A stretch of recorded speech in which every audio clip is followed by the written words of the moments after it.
We live in a world that is obsessed with spotting danger. We are taught to look for the obvious threats. The person in the dark alley, the angry shouting stranger, the overt, cartoonish villain. Our survival instincts are tuned, for the most part, to physical danger. But what about the other kind of danger? The danger that doesn't look like danger. The danger that in fact often looks like perfection. The danger that looks like the perfect, charming new partner. The one who is too good to be true. The danger that looks like the brilliant, charismatic new boss.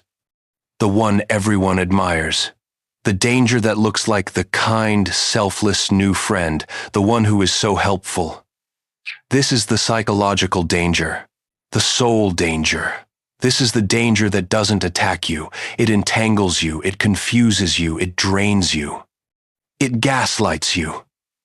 It's the danger that months or years later leaves you standing in the wreckage of your own life, holding the shattered pieces of yourself, and thinking, how?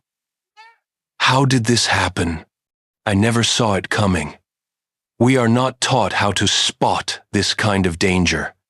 We are not given a map for the unconscious world.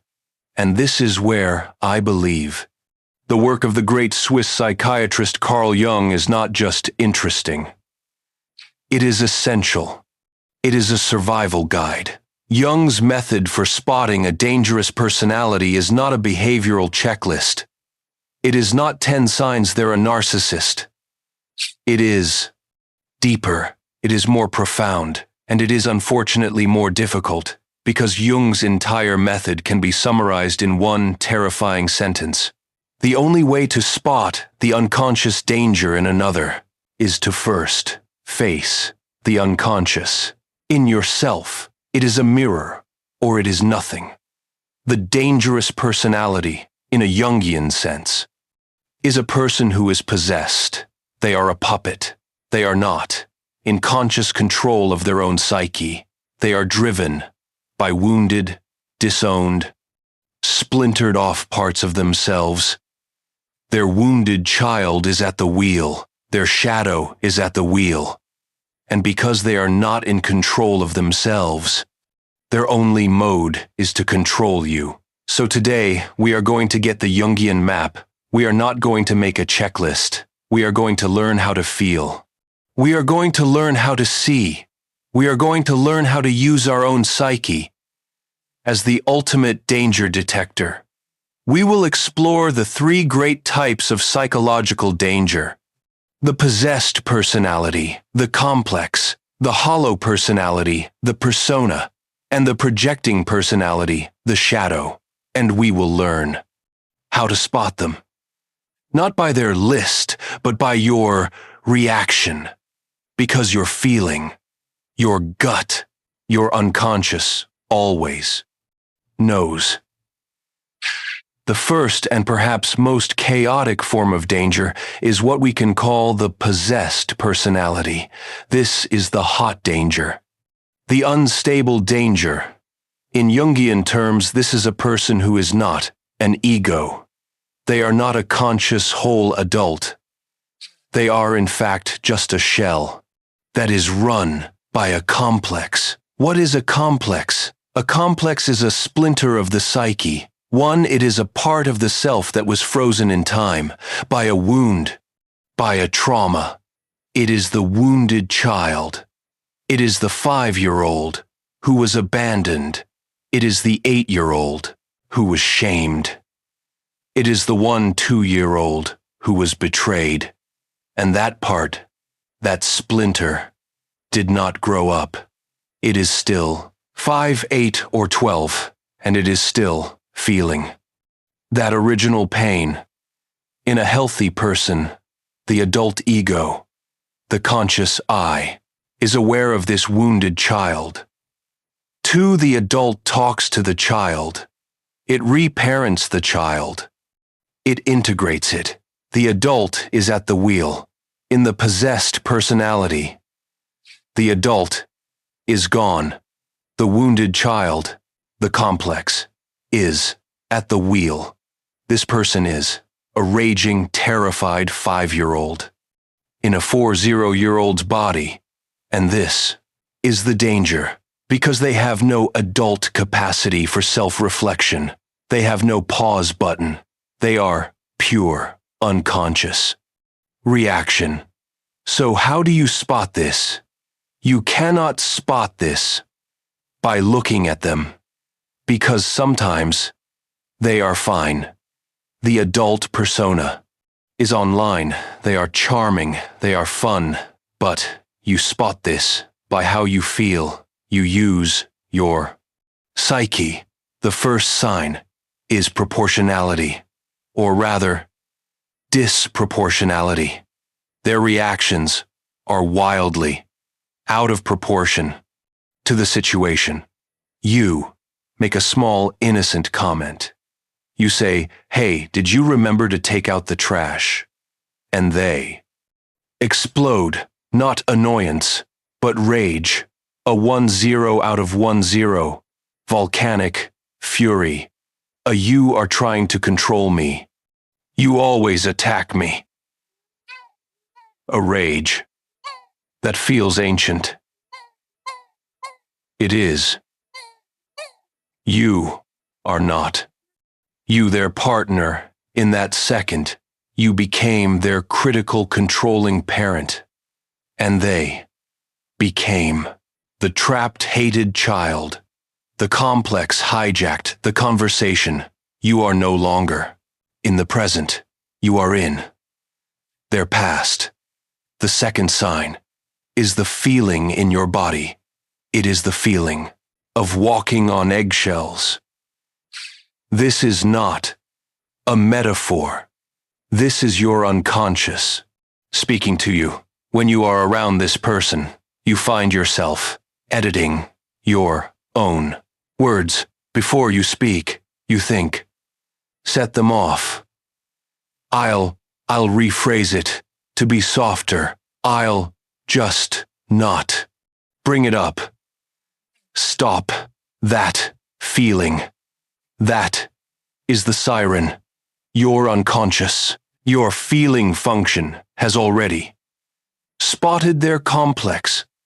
Your psyche has already identified the landmines, and you are already changing your behavior to manage their unconscious. You are already their hostage. This walking on eggshells feeling is the red flag. It is the first sign. It is the only sign you need. This is not a fixable problem by you. This person is not conscious. They are possessed, and they will eventually make you the villain in their unresolved story. The second, and perhaps more dangerous, personality is the opposite. It is not the hot, chaotic danger. It is the cold, perfect, hollow danger. This is not the person run by their complex. This is the person who is a persona. We've talked about the persona. In this dangerous personality, the mask is all there is. There is no one home. The actor has left the building. The mask is running the show. This is the psychopath in a suit. This is the narcissist who is a pillar of the community. This is the charming, perfect monster. The danger of this person is that they have no real you. They have no soul. They have no shadow. Or more accurately, their entire real self.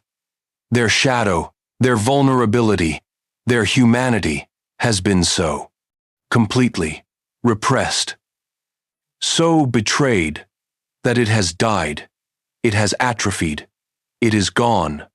This means they have no empathy, they have no vulnerability, they have no capacity for real connection. They are incapable of love. They are incapable of shame, are a prop. You are a tool. You are an accessory to their persona. You are my beautiful wife who makes me look good. You are my smart employee who makes me money. You are my famous friend who makes me look. You are an object, a function, and the moment you stop performing that function, you stop, are discarded like a broken appliance. This is the cold danger. So, how do you spot the hollow man, the hollow woman? The mask is perfect. This is the hardest one, because your ego, your conscious mind, will be fooled. It wants to believe. The perfection. This is love bombing. This is the dream come true. He's so charming. She's so polished. He's so successful. She never makes a mistake. Your ego is in love, but you're unconscious. Your feeling function is screaming. The first sign is that it feels too good to be true. It is not human. It is not real. Real people are messy. Real people are flawed. Real people are awkward. This person is not. They are flawless. They mirror you perfectly. You love rock climbing. They also love that obscure band. This is not connection. This is data mining. This is mirroring. This is the persona reading your file and becoming your perfect match. This is a performance. The second sign is that you feel like an audience. You feel drained around them. Why? Because you are expendable. The conversation is always about them. Even when it's about you, it's about them. Oh, you went to Harvard? I went to Yale. Oh, you're sad. Well, let me tell you about my sadness.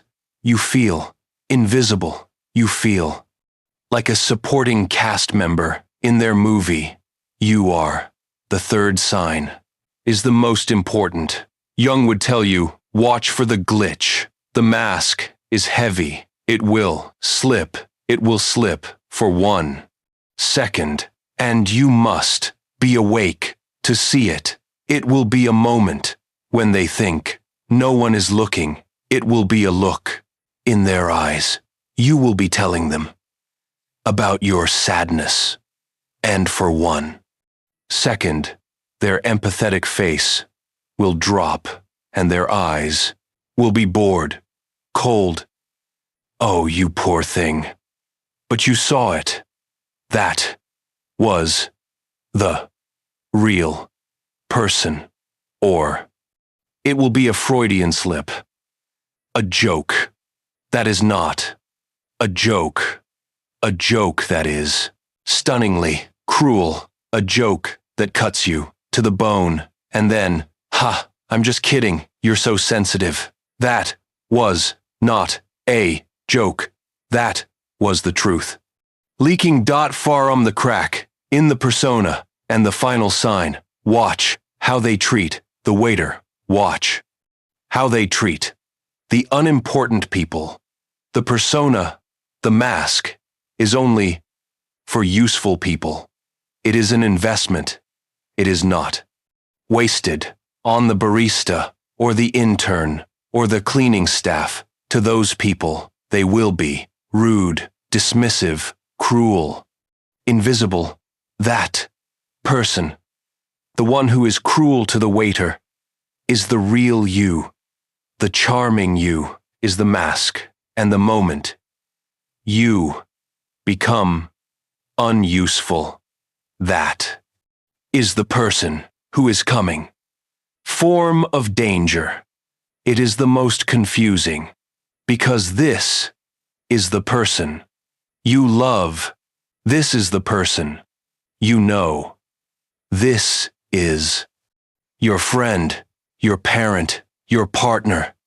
This is the good person who is secretly at war with themselves, and you have just become the battlefield. This is the projecting personality. This person is not hollow. They have a self. They have a shadow, but they are unintegrated. They have betrayed their shadow. They have built a good, kind, responsible persona, and they have disowned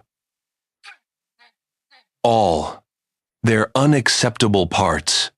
They have disowned their anger. They have disowned their selfishness. They have disowned their failure. They have disowned their weakness. They cannot, will not. These parts dot in themselves. Their ego is too fragile.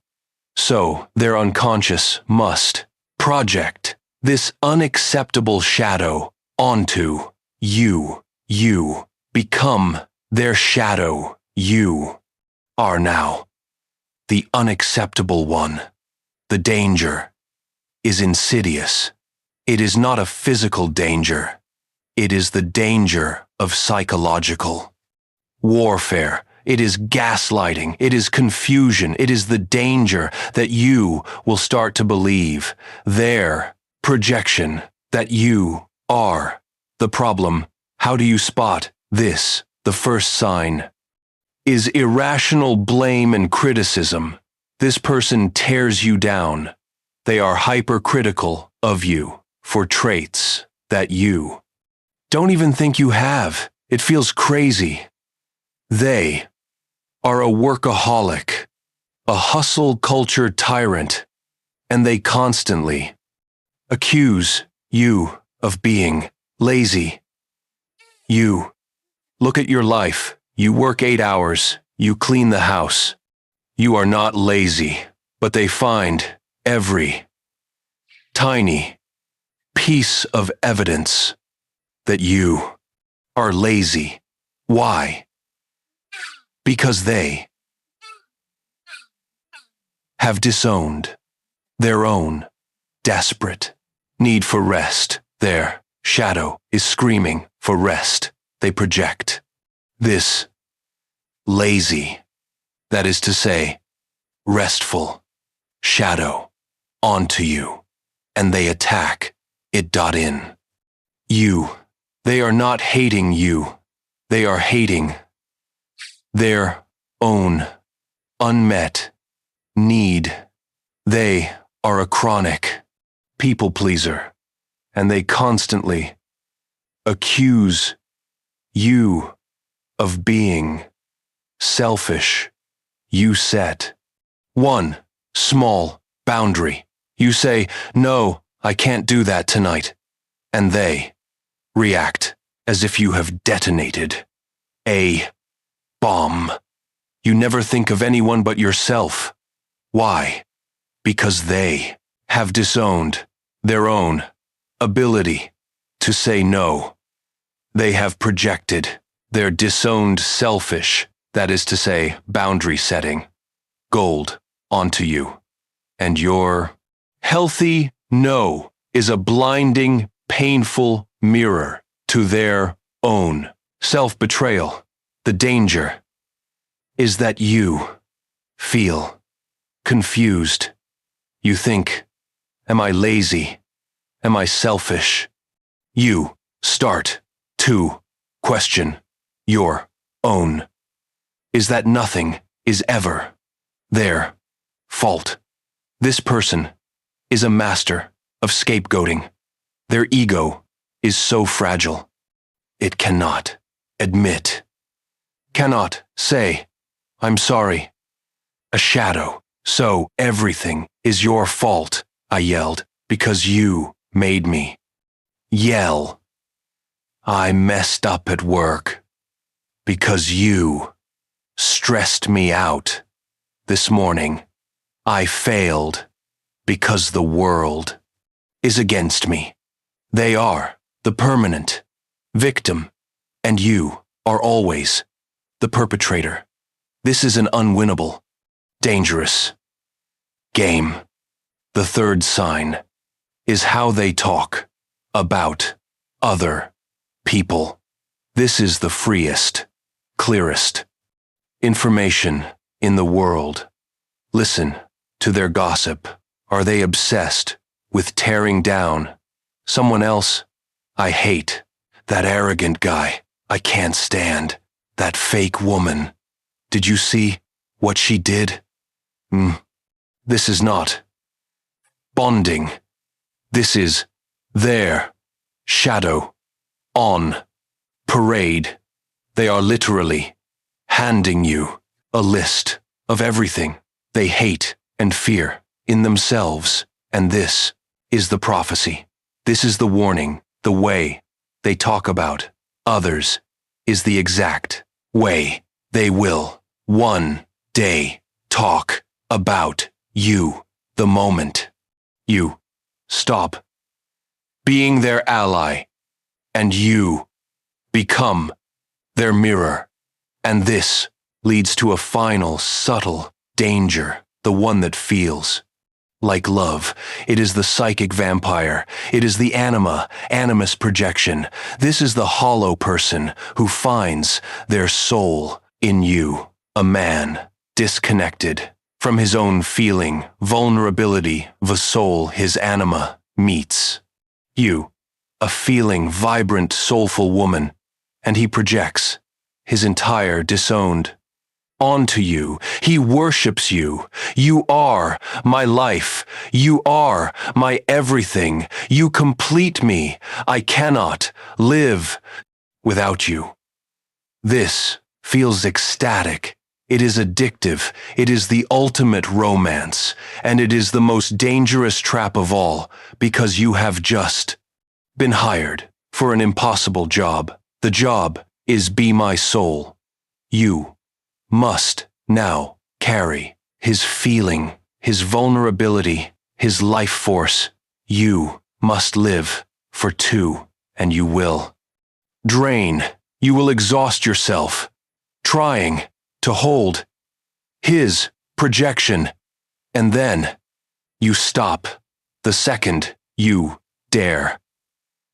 Shadow, the second you are not his perfect, angelic, soulful goddess. The projection flips. The worship instantly turns to hate. The love flips to rage. You were the angel. You now become the demon. You were the savior. You now become the jailer who cannot live without you and will destroy you if you try to leave. It is the coldest, most dangerous trap of all. So, what is the method? What is the how-to? We've spotted them. The possessed child, the hollow persona, the projecting shadow, the vampiric soul. Knowing is not enough, because the real method, the real Jungian secret is not about them. It is all about you. This is self-knowledge, the only true way to spot a dangerous personality is to do your own shadow work first. Why? If you are at war with your own anger, you cannot spot dangerous rage in another. It will feel normal. If you are at war with your own vulnerability, you will be addicted to the hollow strong man. If you need to be good, you will be perfect food for the projector who needs a bad scapegoat. If you project your savior, your anima, you will be blinded by the vampire. You cannot see clearly out there until you first see clearly in here.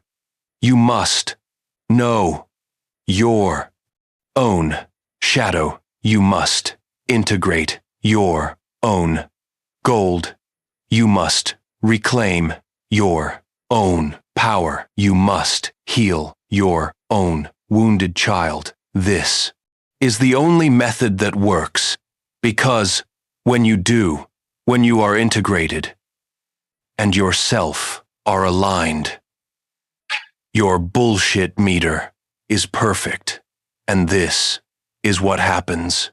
You meet the charming hollow narcissist, and you don't feel love.